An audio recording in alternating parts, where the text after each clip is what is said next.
large audience this evening, so perhaps we'll end up with lots of questions from you. So without further ado, let me just say that our speaker this evening is Professor David Fenner, who is an affiliate faculty member with the University of Washington's Jackson School of International Studies.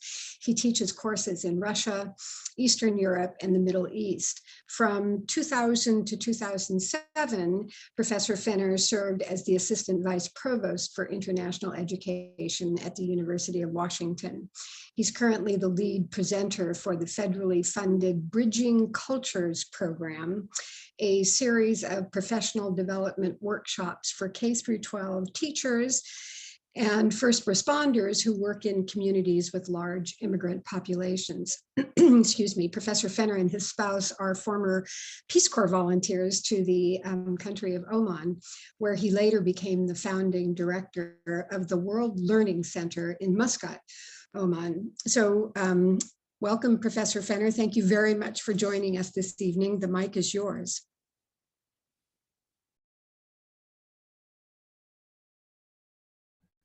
Karen, thank you so much. I think that should have unmuted me.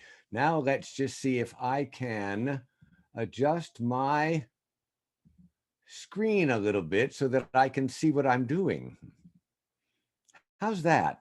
What do you all see on this screen? Is it challenges to democracy? We still see you. Aha, let's just do a little bit more screen sharing then. Let me think about that.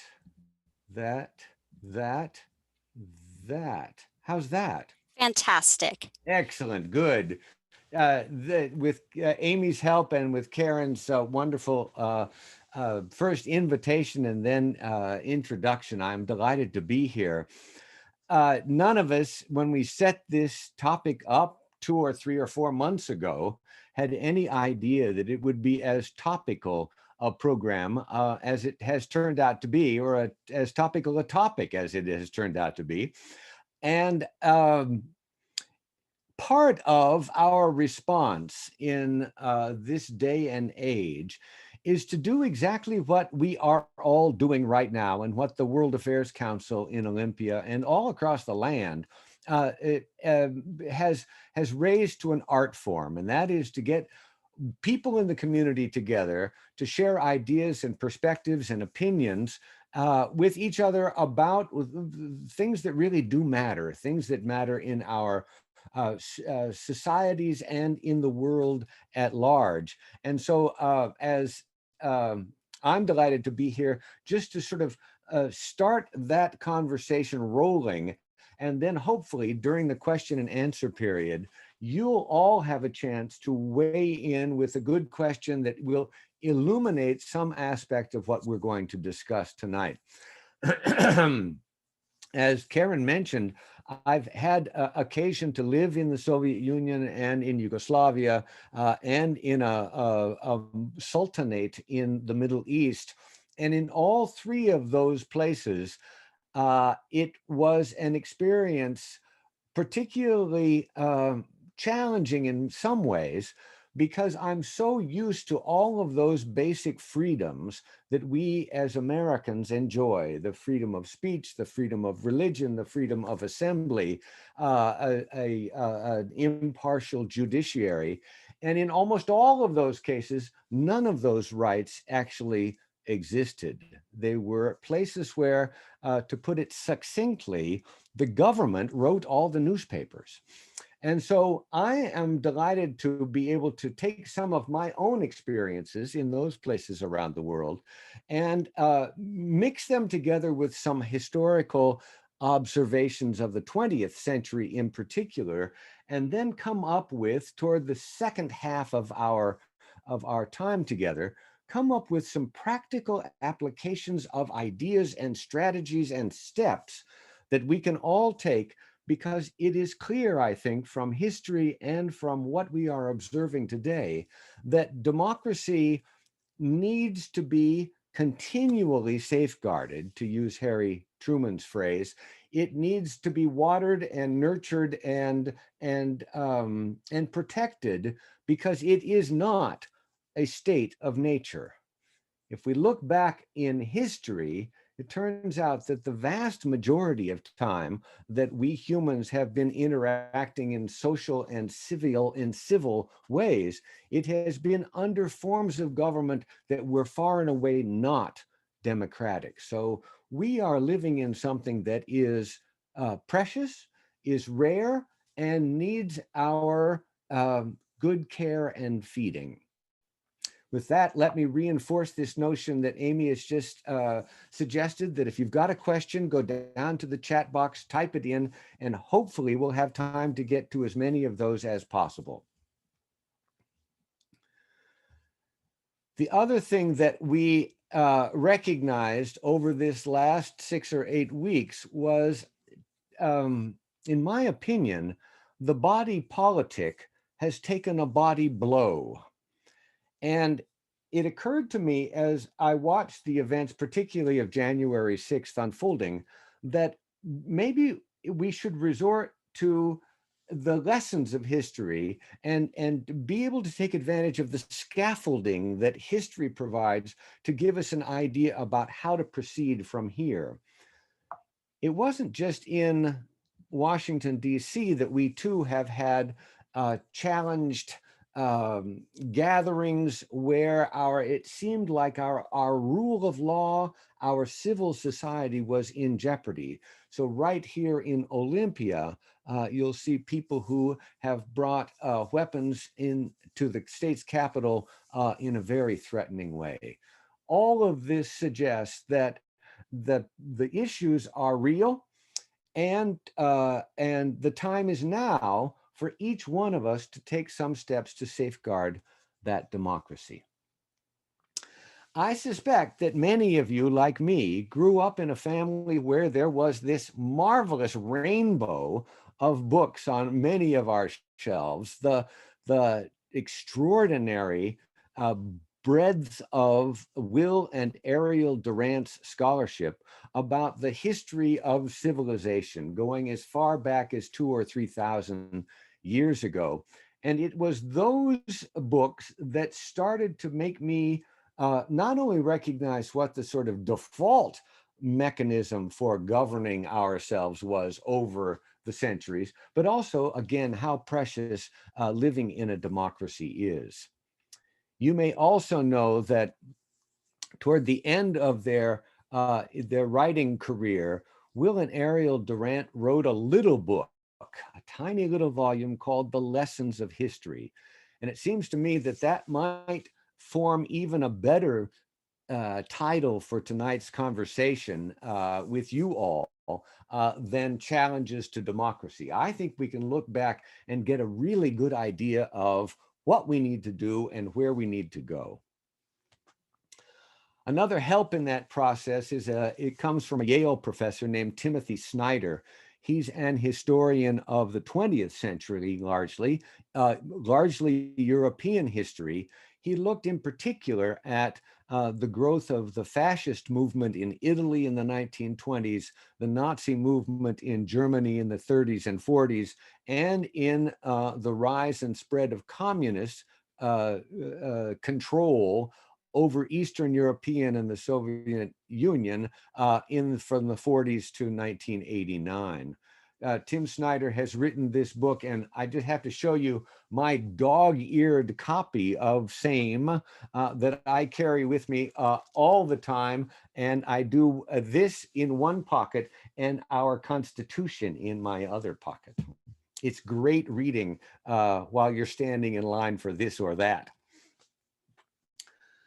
The lessons of the 20th century seem to be vivid, stark. Many of us lived through many of these times, but the First World War and the Second World War led to tremendous devastation, death, and chaos in many parts of the world. They also gave rise, particularly in the interwar period between the First World War and the Second World War, to the rise of some extraordinary historical figures, extraordinary in the value neutral sense, but absolute murderous characters in the human sense. Mussolini on the left, Stalin in the middle, and of course Hitler on the right. As empires gave up their colonies in sort of rapid succession after the end of the First World War, and particularly after the Second World War, there was this expansion of new nations in the world, and many of them were quickly reverting to the sort of standard methods of governance, which had to do with dictatorship and despotism and authoritarianism rather than democracies. And it was that phenomenon between the two world wars that led the nations of the world to try to figure out a way to safeguard those democracies that were budding, that were green shoots in Europe and Latin America, in Africa, and figure out a way that we, through a kind of a global integration and a global standard setting, that we could in fact create a new world order. And the irony here is that all of these empires were breaking apart, some would say balkanizing, but what those small, independent, individual countries, nations, states, quickly looked for some kind of a refuge in collaborative work with other nations. And we'll look to see how that played itself out, particularly after the Second World War. You probably know this already, but in 1947, there were only 57 countries on the face of the earth. But by this year, does anyone out there have a guess as to how many countries there are? It's 194. And so when you think about this rapid growth in the number of sovereign nations out there trying to work their way somehow into a world order that works for them, and where their people and their governments had a sense of being legitimate. We're going to talk about some of those ways in a second. But within short order, in fact, before the Second World War ended, the nations of the world got together and tried to figure out how to safeguard a planet that was not at each other's throats, not at daggers drawn, but were in fact cooperating for prosperity, for freedom, for independence.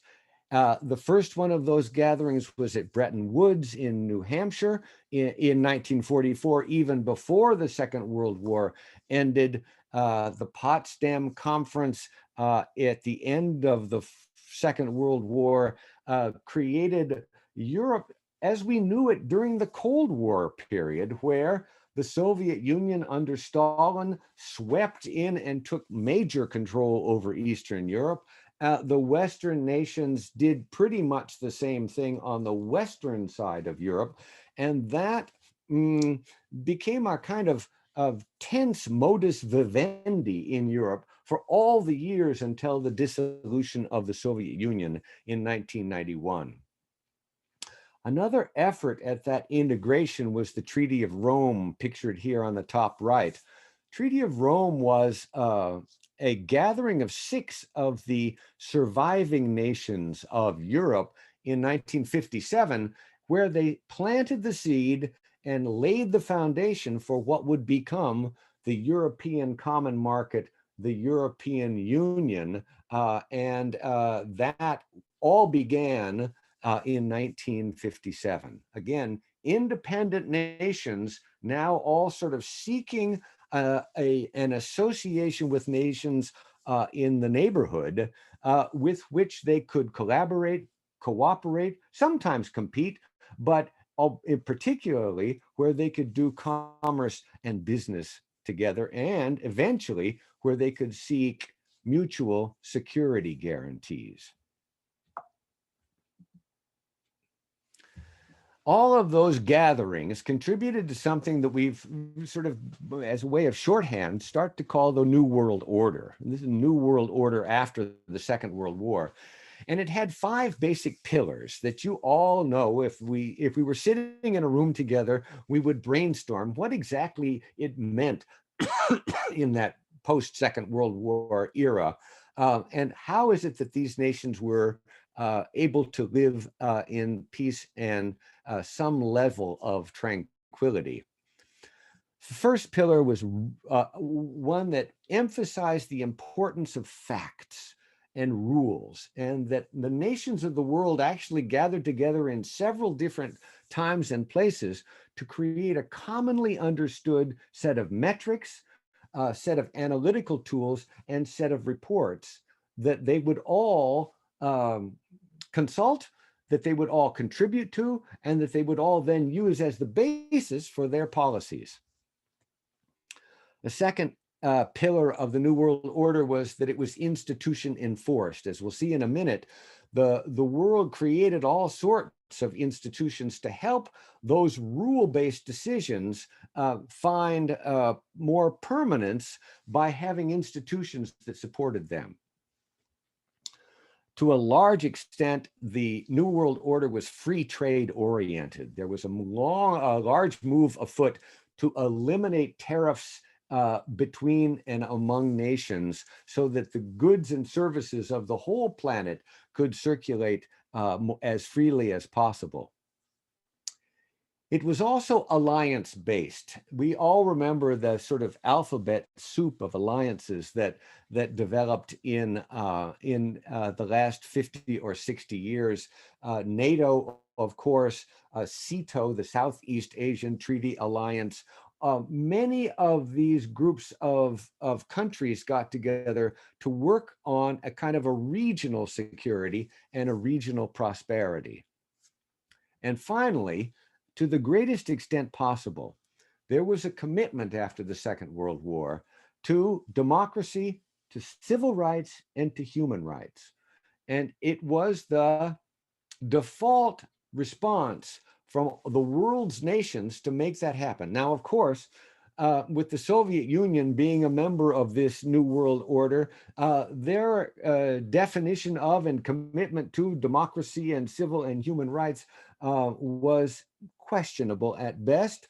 But this was the order that the Western nations, at least, created, that led to expansion of prosperity and absence of conflict, at least in Europe, for the last 75 or 80 years. We also gathered together and tried to figure out what those institutions should be that are going to enforce these new rule-based policies. And I'll just go through them quickly. You could come up with this list yourselves.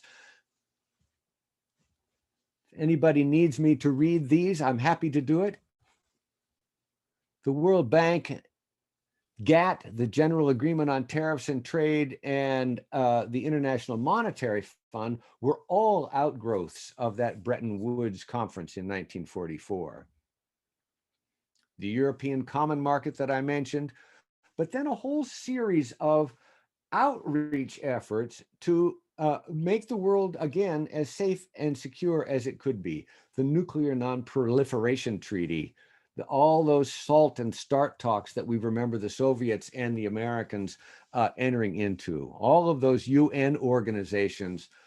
Much more recently, the P5+1, the permanent 5 members of the UN Security Council plus Germany, entered into that agreement with Iran to limit their nuclear weapons development. That was another great example of a group of nations getting together to try to stabilize the planet.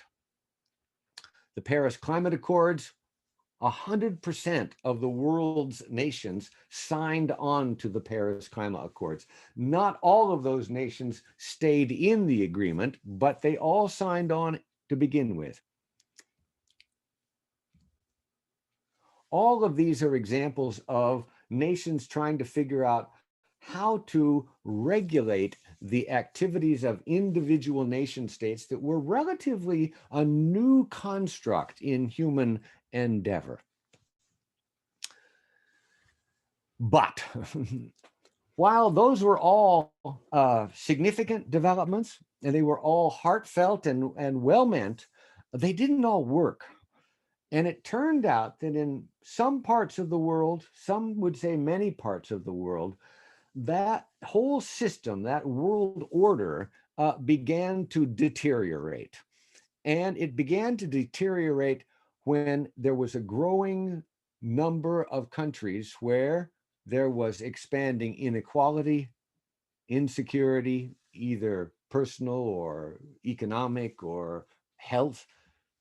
There was expanding distrust, more conflict, government corruption, crony capitalism, oligarchs, expansion in the amount of fear that people lived with, a sense of hopelessness, a massive number of refugees, more human trafficking now than at any point in our recorded history. A general loss of faith in those very same institutions that we had created to sort of safeguard the well-oiled working, the comity of the world community. And maybe finally, a suspicion that that new world order was working for some people, but not working for me. And with all of this as backdrop in different parts of the world, this gives rise to authoritarian tendencies. There are, of course, outright dictators around the world, like Kim Jong-un in North Korea, like Bashir al-Assad in Syria, probably like Xi Jinping in China, who make no bones about ruling independent of any check and balance in their countries. But it's more nuanced than that, because with democracy at threat all around the world these days, there have been this rise of leaders in countries, many of which are very close to home, who have authoritarian tendencies, even if they don't have all of the either designs on complete control or the skill set to gain complete control.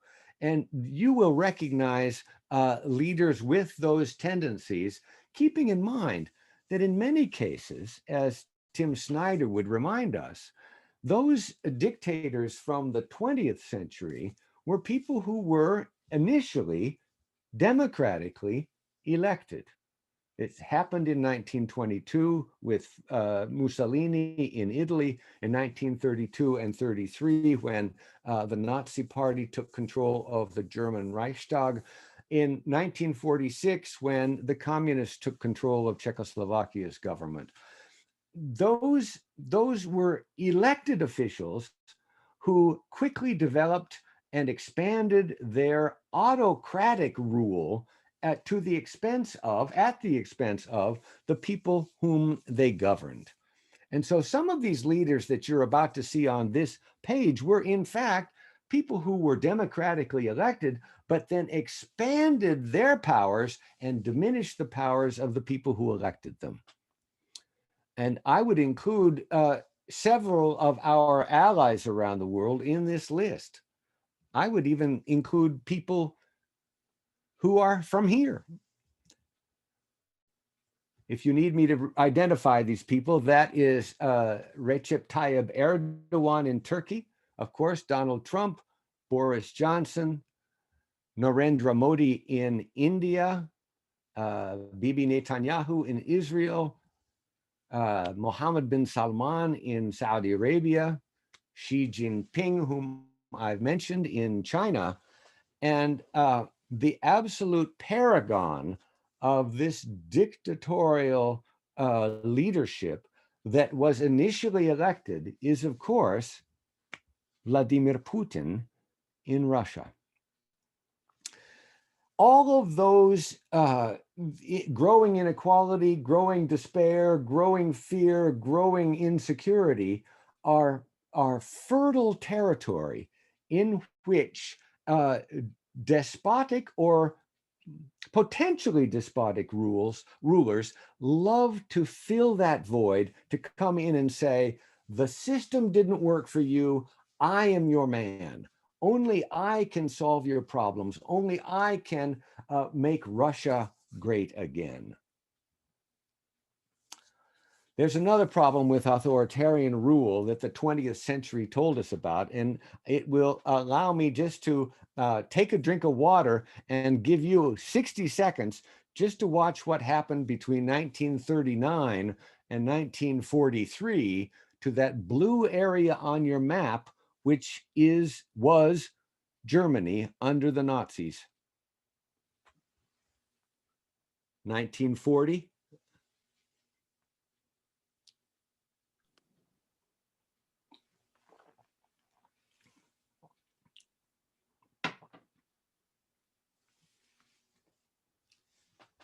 (1941).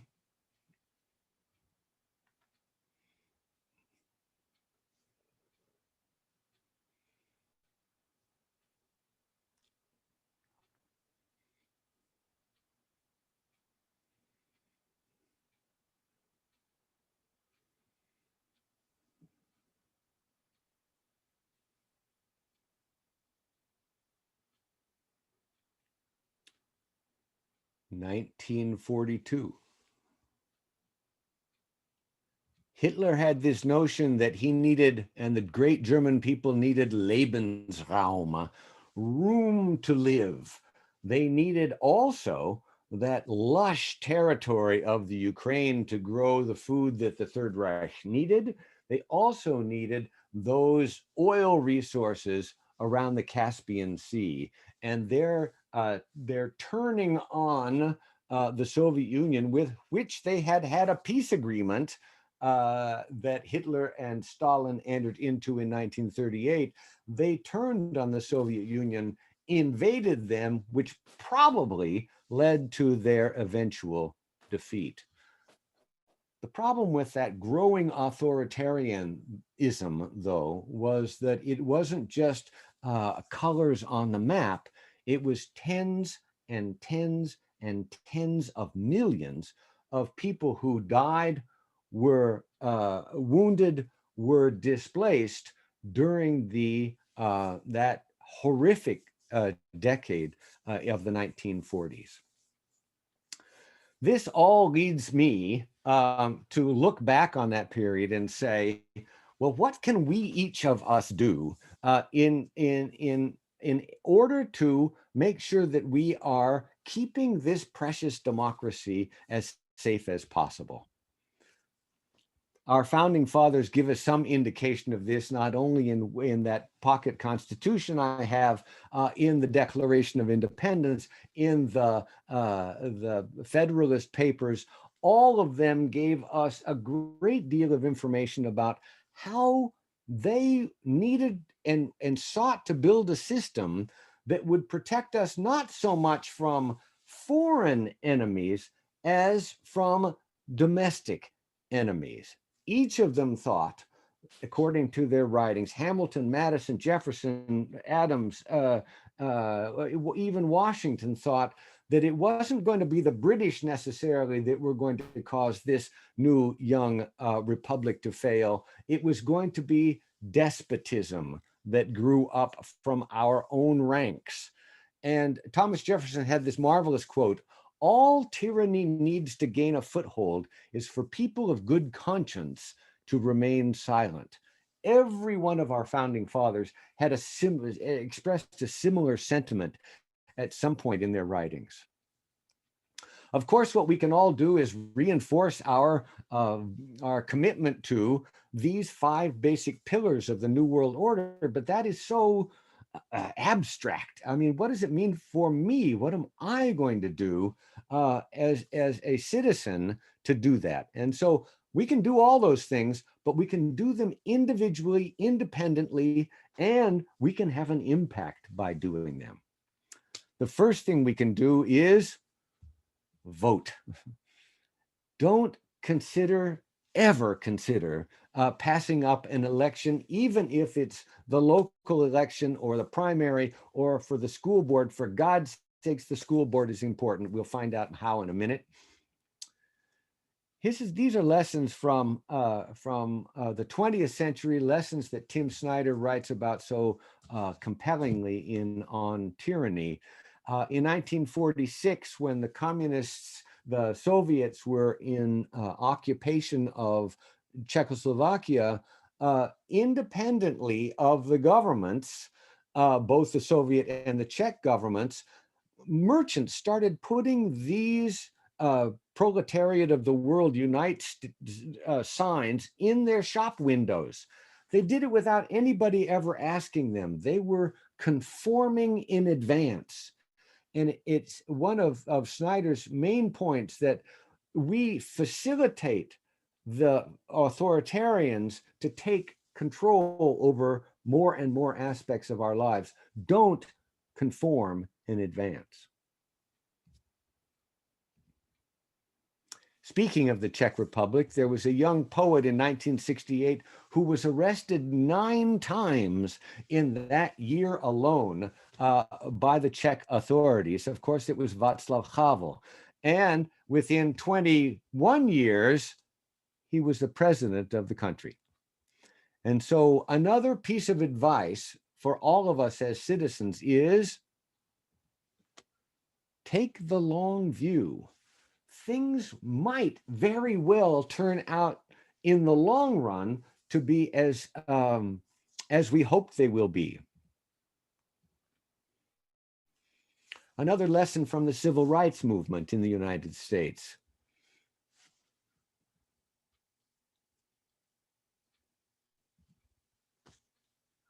And the message for each of us is stand out. Make an effort to support those values that you think are really critical, like one person, one vote, like free and fair elections, like safe polling places, like an independent judiciary. Stand out. Another lesson from Eastern Europe in 1981, when the ship workers in Gdansk struck to object to the oppressive rule by Jaruzelski and the government in Poland, the ship and the dock workers weren't alone.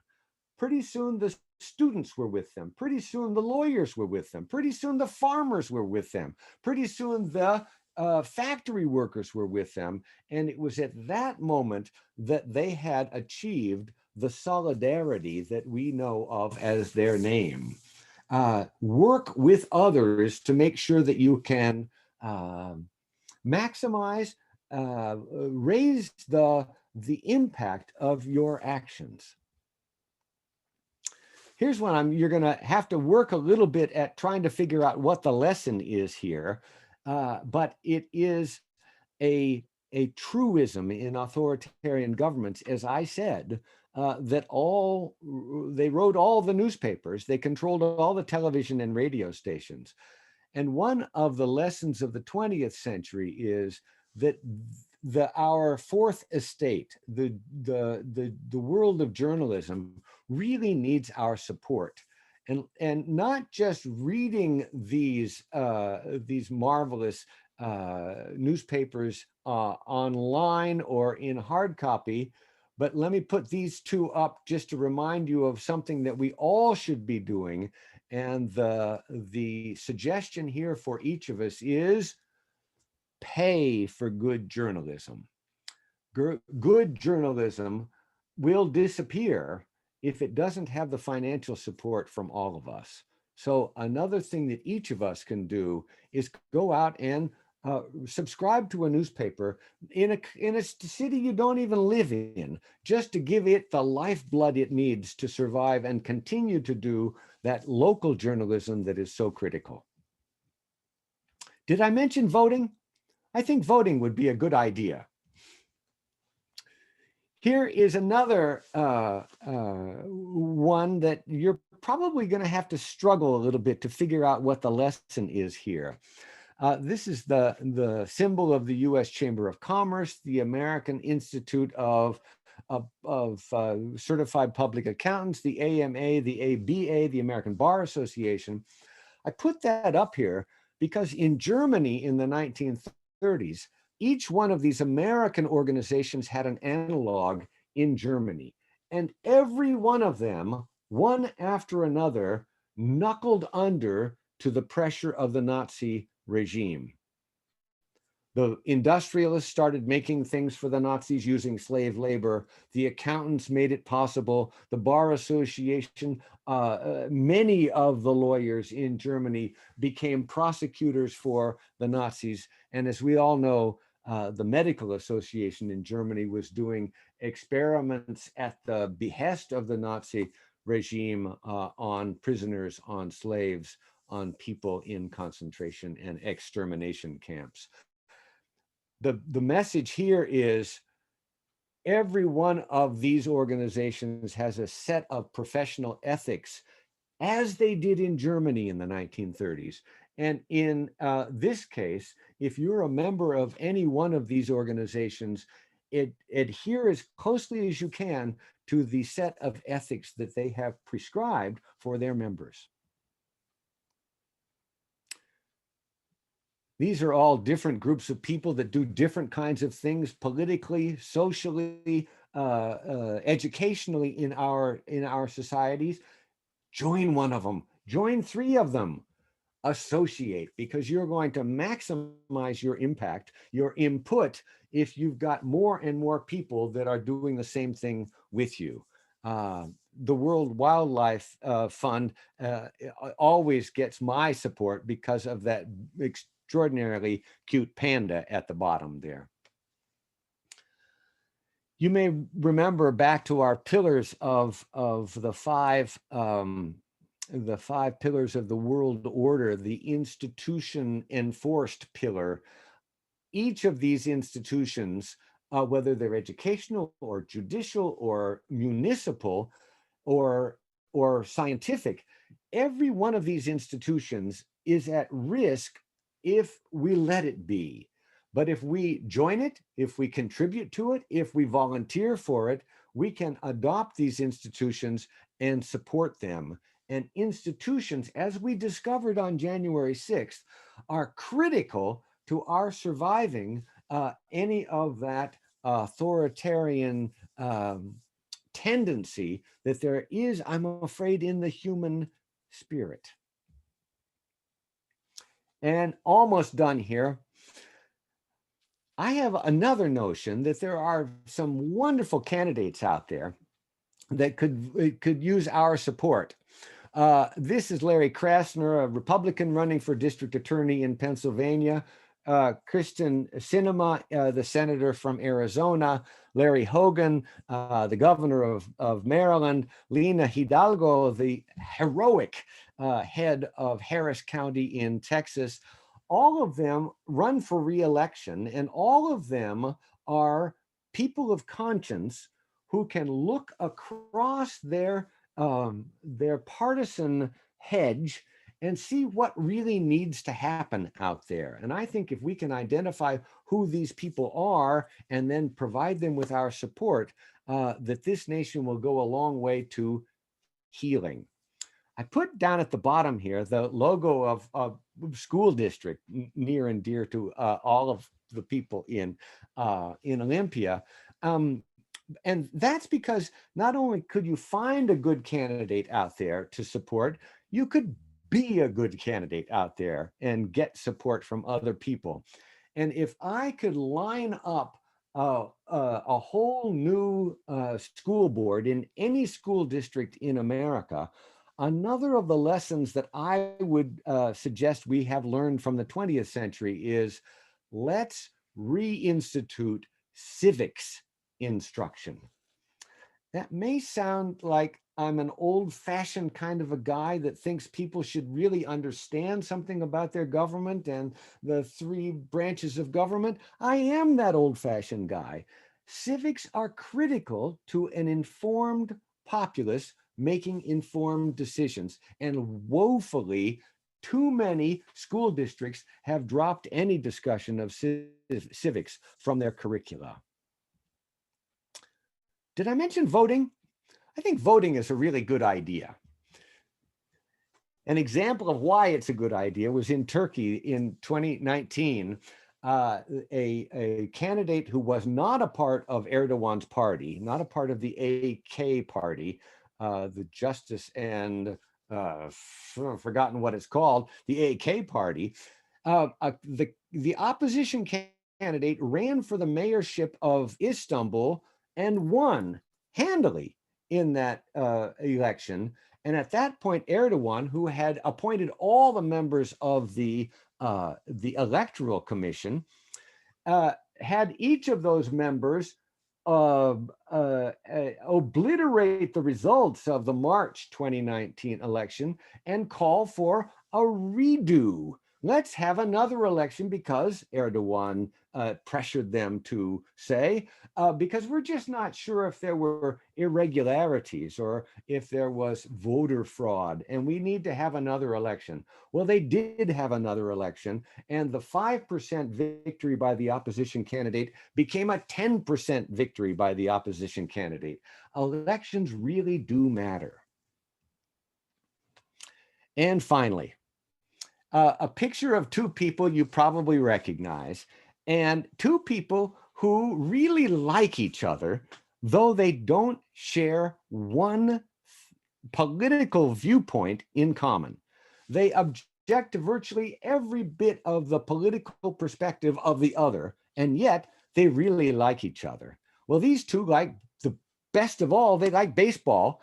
And back in 2019, before the pandemic, the two of them went out to a ball game together and caught all kinds of flack from their respective corners. Oh, how dare you go out with him? How dare you go out with her? Well, go out with him or her. Cross that aisle is one of my pleas to all of us. There are people who think that these are sort of the basic values of the left, of liberals, and that these are basic values of conservatives or the right. Well, there is so much here to work with, to be able to reach into the other side and say, well, listen, I think the environment is important, and let's see if we can make sure that the Clean Water Act, the Clean Air Act are adequately and fully enforced.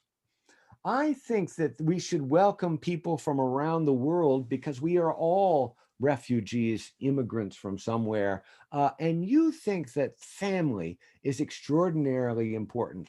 Let's work together to make these families who are coming to America as functional, as successful as they possibly can be. So one piece of advice is cross the aisle. The good folk at the World Affairs Council have sent you out a link, at least, to a reading list that is about a yard long, but has all kinds of really good and perspicacious writing about the condition of not only historical protection of democracy, but what happened when we didn't do it. And so I would encourage you to dive into that reading list and read it as much as you can. And with that, we've finally gotten to your questions and comments. And I'll thank Karen and Amy for their help in bringing those to the fore. Thank you, David. That was quite wonderful. Amy, I'm not yet in the chat room. If you're in the chat room, could you start off with the first question for David, please? Sure. Let me just scroll to it. And please feel free to add more questions at this time as you think of them. We'd be happy to happy to read more of them. We have a question. Wasn't the Treaty of Rome specifically based on the idea that economic common market would be a strong force in avoiding future wars? Absolutely. I think there was a general consensus that one of the reasons that both fascism in Italy and Nazism in Germany were successful in becoming European powers was because they were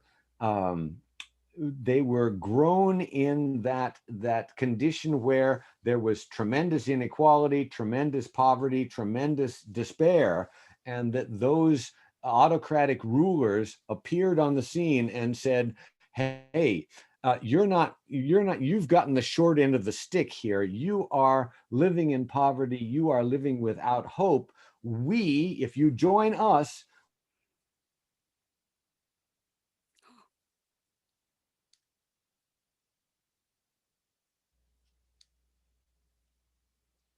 Oh dear. You are muted. You are muted. You are muted. David, you are muted. Good.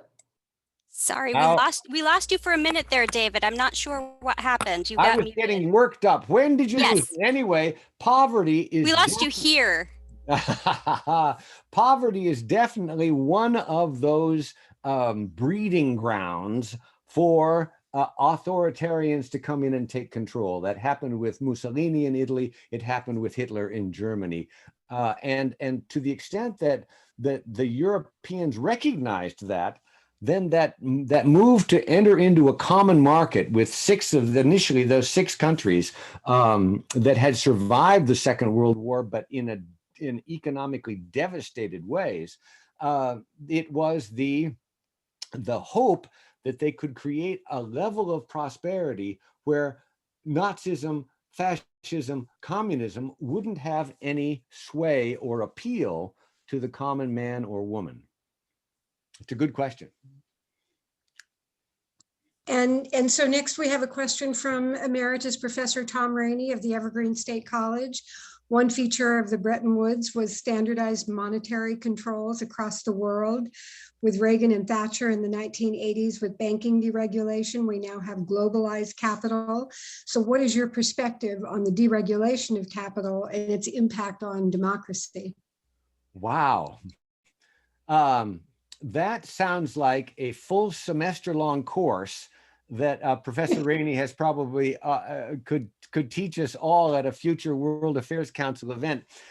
It is true that Bretton Woods took advantage of the fact that the United States toward the end of the Second World War was one of the few countries with its industrialized base still intact, with its currency still strong, and with the lion's share of the world's gold reserves.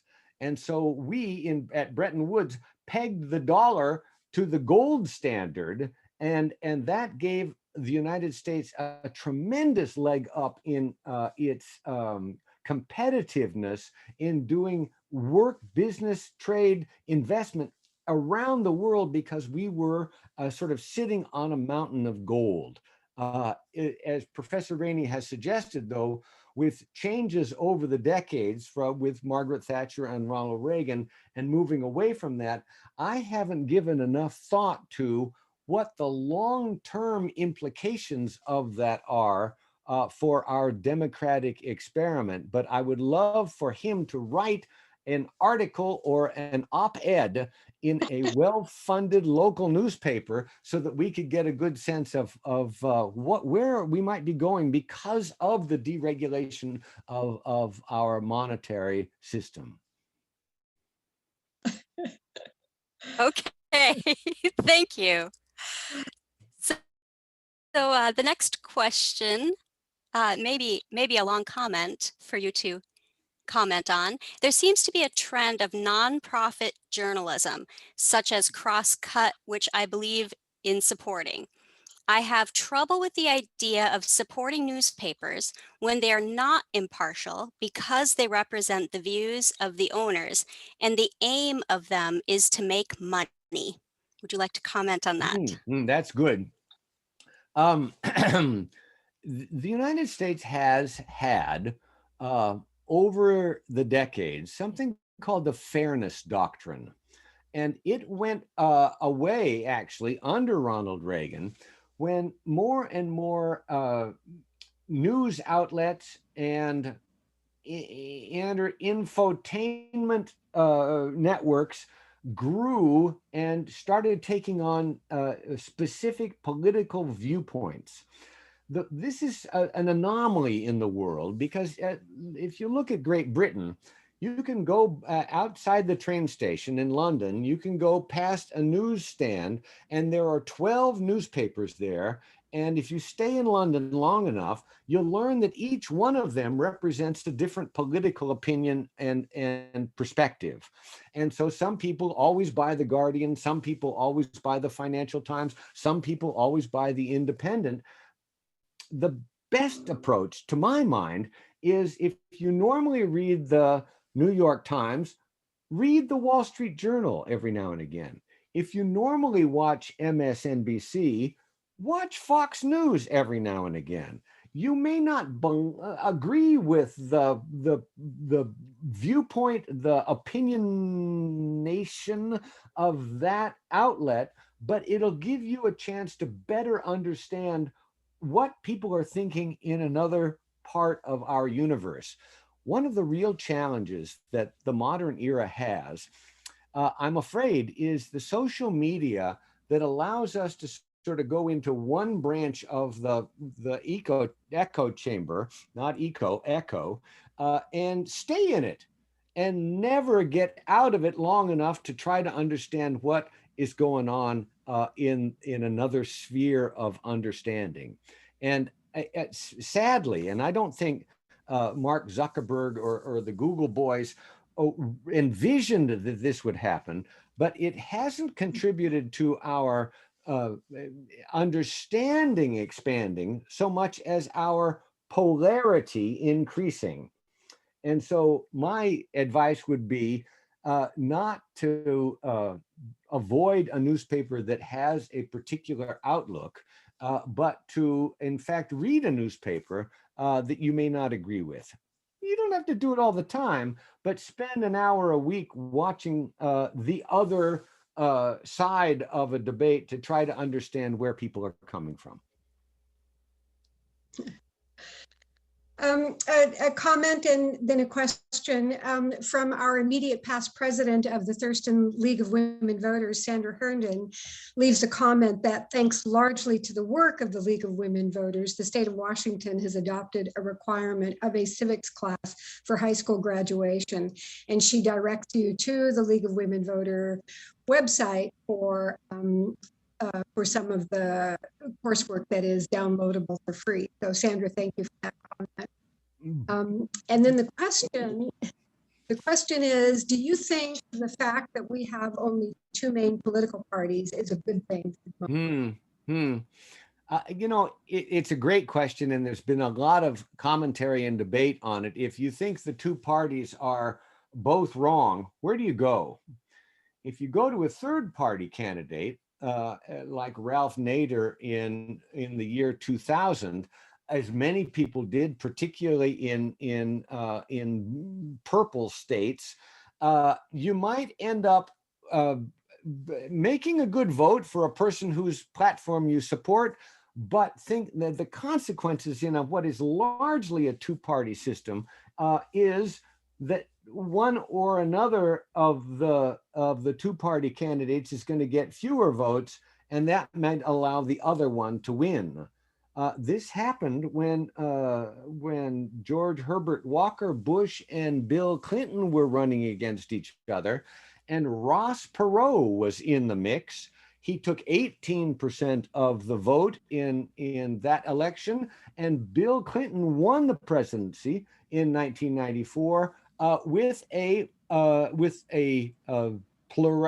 plurality of the vote, but not a majority of the vote.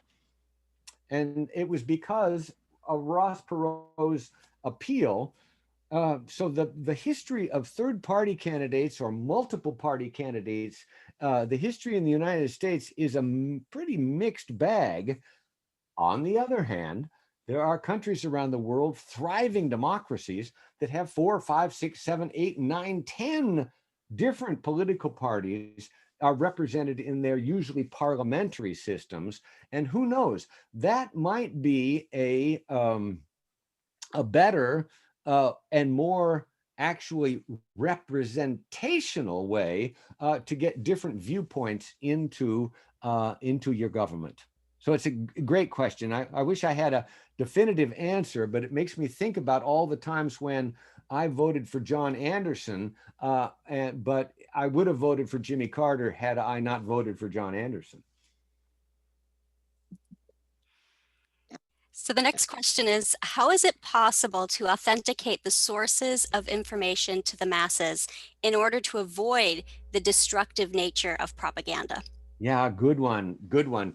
One of the most popular courses at the UW these days is one on sleuthing out legitimate, bona fide news sources. And what they do with students in the communication school is teach them how to identify what might be coming from where. And it's really become quite a science. But I'm also thinking that it is something that the younger generation might be doing more readily and more naturally, like being able to program a VCR, than my generation has been able to do. So when I talk to my students and to my kids, they seem to automatically know what's a legitimate source of information and what's not. Having said that, almost 40% of the social media traffic around the Brexit campaign, when Britain was trying to consider removing itself from that European Union that they had spent so much time getting into after the Second World War. As we all know, Britain has exited the European Union, but 40% of the social media messaging leading up to the final Brexit vote actually originated overseas. And they have identified one building in St. Petersburg where half of that 40% came out of one building run by the Russian government. The people in Britain, I think, had no idea that what they were getting was bot traffic from an completely illegitimate source. And Putin's design in doing that is exactly what happened. He doesn't want a strong, prosperous, secure Europe on his doorstep. He wants one that's sort of falling apart.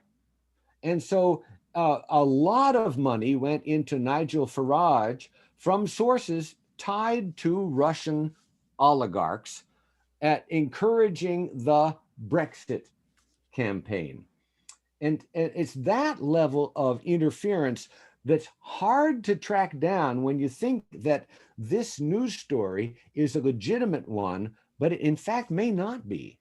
The Russians did the same thing in the 2016 elections in the United States, and it may or may not have had an impact on the outcome, but it was predatory, and predatory with our democracy in the crosshairs.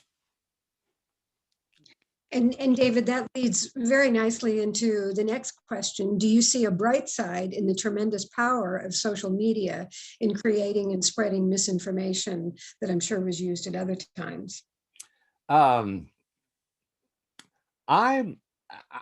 of several minds about the sort of monopolizing effect that Facebook has around the world.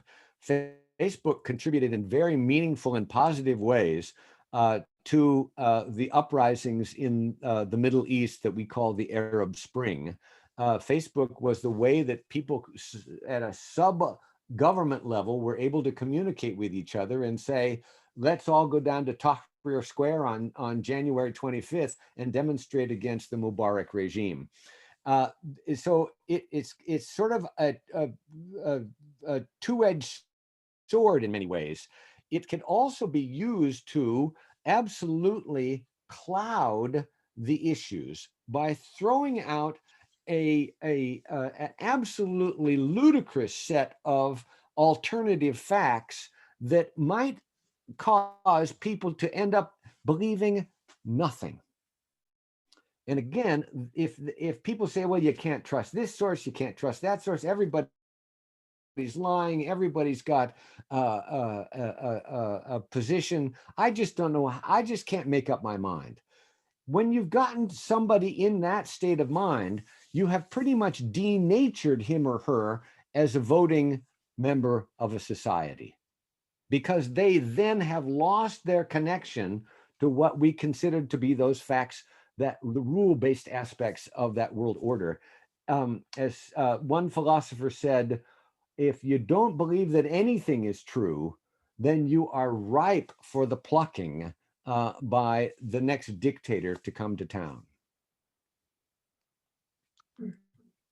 Okay, so in regards to tyranny, in a volatile world, don't we have to worry about the tyranny of the minority? Didn't Hitler never win the majority in an election? Actually, the Nazi Party did have the majority in 1933 when the parliament was seated after the 32 elections. But it's a good point anyway. And there a great deal of our founding fathers talked about that very phrase, the tyranny of the minority. And to make sure that that any small group of people couldn't seize so much of either the initiative or the power or the position on something to force everybody else into that position. There's also a lot of discussion about the tyranny of the majority, and that's one of the things that I think is the beauty of the American Constitution. We have tried to create a system where even if the majority of people want to do this, there are still carve-outs for many other aspects of life that I, as a minority, can live within. I don't have to follow a state religion. I don't have to live in this or that place. I have more freedoms guaranteed by that Constitution, even if I hear the sound of a different drummer.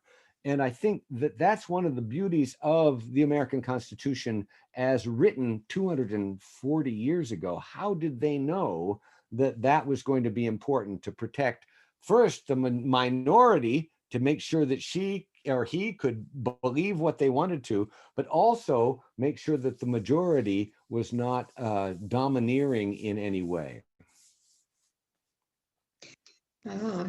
And so more on social media. First, there's a comment by one of our participants. Apparently in Friday's New York Times, there's an op-ed by Charles Wartzel called "Don't Go Down the Rabbit Hole," explaining the SIFT method of determining the accuracy of social media content.